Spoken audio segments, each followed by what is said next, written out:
Bonjour, je suis Solène Bourg, psychoéducatrice. Aujourd'hui, je poursuis la présentation des jeux de la collection sur le développement socio-affectif Placotte en vous parlant du jeu L'école des monstres. Donc, L'école des monstres, c'est un jeu qui s'adresse aux enfants de 3 à 6 ans. Donc, ça, c'est le public cible pertinent et le public cible optimal de 3 ans et demi à 5 ans et demi. Donc, quand on parle d'optimal, ce qu'on veut dire, c'est que ça représente un défi réaliste pour l'enfant tout en lui permettant de maintenir son intérêt pour le jeu. La compétence à développer avec le jeu L'école des monstres, c'est au niveau des habiletés sociales, donc comprendre les règles sociales. Alors, savoir si, par exemple, une personne a agi correctement ou n'a pas agi correctement dans une situation donnée. Alors, le jeu fonctionne avec une planche de jeu traditionnelle. C'est vraiment comme un jeu de société avec des cases dans lesquelles on peut avancer. Des petits pions qui sont des monstres, dans le fond, qui vont avancer sur le parcours. Ce que j'aime beaucoup des planches de jeu de placotte, c'est qu'elles sont faites à partir de carton très solide, mais sous forme de pièces de casse-tête. Donc, c'est intéressant parce que ça permet à l'enfant de travailler sa motricité en montant la planche de jeu, également de travailler la capacité d'association. Et je trouve que pour le rangement, c'est vraiment plus solide et ça reste en meilleur état que les planches de jeu qui se plient et qui peuvent s'user avec le temps. Donc, le jeu comprend la planche de jeu, les pions, un dé à jouer et des cartes sur lesquelles, d'un côté, nous avons une petite bande grise en haut. Donc, on place les cartes avec le côté bande grise vers le haut. On a une situation qui nous est présentée et l'enfant doit déterminer est-ce que le monstre a agi correctement ou non. Alors, le jeu se passe comme suit. Donc, on pige une carte justement sur le dessus de la pile et on lit la situation avec l'enfant. Donc, le monstre veut tout décider dans le jeu. Et là, on voit le monstre ici qui joue avec deux enfants puis qui dit Je suis le maître chevalier. Alors, on demande à l'enfant Est-ce que selon toi, le monstre a agi correctement ou non? Donc, on peut aider l'enfant si on voit qu'il y a des hésitations. Vous allez voir aussi dans le petit feuillet explicatif qu'on indique comment guider l'enfant dans le jeu.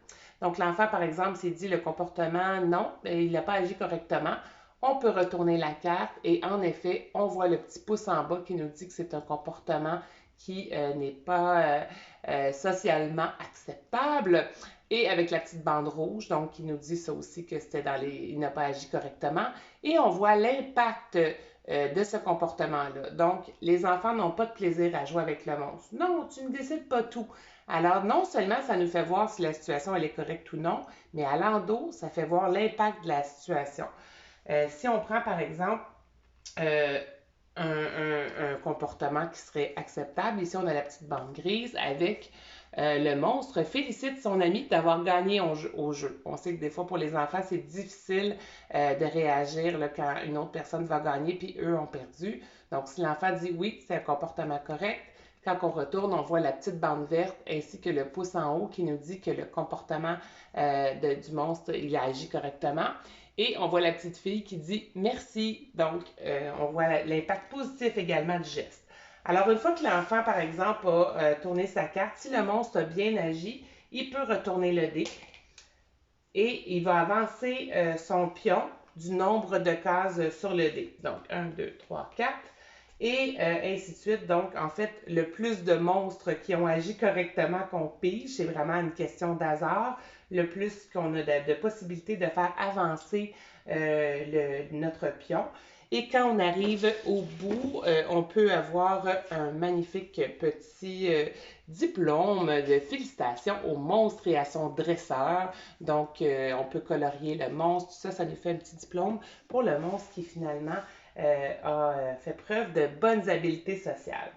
Alors, ce jeu-là, comme tous les jeux placotes, a bien entendu comprend les règles du jeu avec des petites images là, qui nous permettent de vraiment bien comprendre comment jouer et également un feuillet explicatif qui permet aux parents, aux intervenants de voir un petit peu plus la compétence en détail de ce qui est travaillé, donc comprendre les règles sociales, pourquoi le jeu des monstres, comment aider votre enfant à répondre aux questions pendant le jeu, donc comment le guider si on voit que notre enfant a des hésitations, et pour aller plus loin, c'est-à-dire comment on peut travailler les habiletés sociales, la distinction entre les comportements attendus en société et les comportements qui sont moins corrects en société chez les enfants. Donc, comment on peut, avec notre enfant, l'aider à distinguer finalement ces comportements-là. Donc, les actions correctes des actions qui sont moins correctes.